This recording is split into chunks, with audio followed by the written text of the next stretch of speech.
এটা কি পেঁপে কাটলে? আচ্ছা, গাছের পেঁপে। আর এখানে কি করছো? মাছ ভাজা। আচ্ছা, ভাত হয়ে গেছে। তোমার এটা কি মাছ? তেলাপিয়া মাছ না? তেলাপিয়া মাছ দিয়ে কি করবে? আচ্ছা, তেলাপিয়া মাছকে পেঁপে দিয়ে আদা জিরে বাটা দিয়ে ঝোল করবো আলু দিয়ে।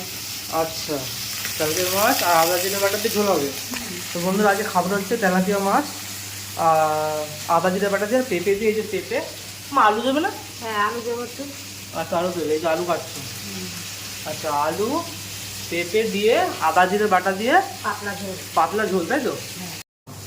রান্না কত দূর? এই তো এটা কি মা? মাছের তেল। মাছের তেল। আচ্ছা, আর এখানে হচ্ছে এই ঝোল হয়ে গেছে। হ্যাঁ, হচ্ছে পেরাই। বাহ বন্ধুরা, এখানে মাছের ঝোল হয়ে গেছে। শিলে বেটে করলে নাকি? হ্যাঁ, শিলে মশলা বেটে করেছে মাছের ঝোল। আর এখানে মাছের তেল হচ্ছে। এটার মধ্যে কিছু দেবে নাকি আরো? আলু দেবো একটু, এর আলু। মধ্যে আলু দেবে। আচ্ছা, হাত মুখ ধুয়ে বসে পড়েছি একদম। দেখতেই পাচ্ছি এখানে ডাল রয়েছে, সব এক এক করে সাইডে করব।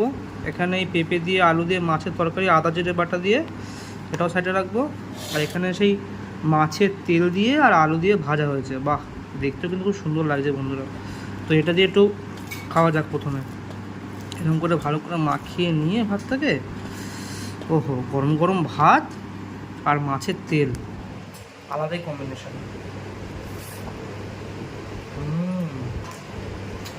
ওখানে ডাল ঢেলে নেবো এখান থেকে।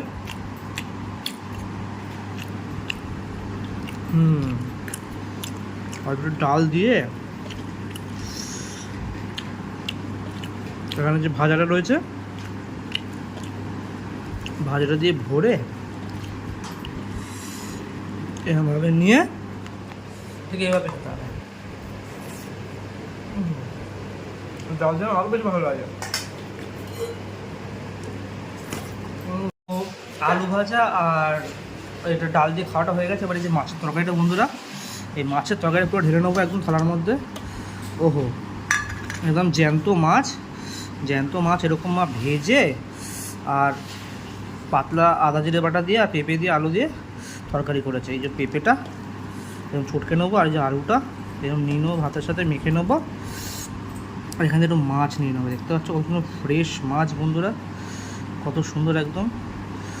এই ফ্রেশ মাছ আলু পেঁপে দিয়ে একটু ঝোলটা দিয়ে মাখিয়ে এইভাবে খেতে হবে।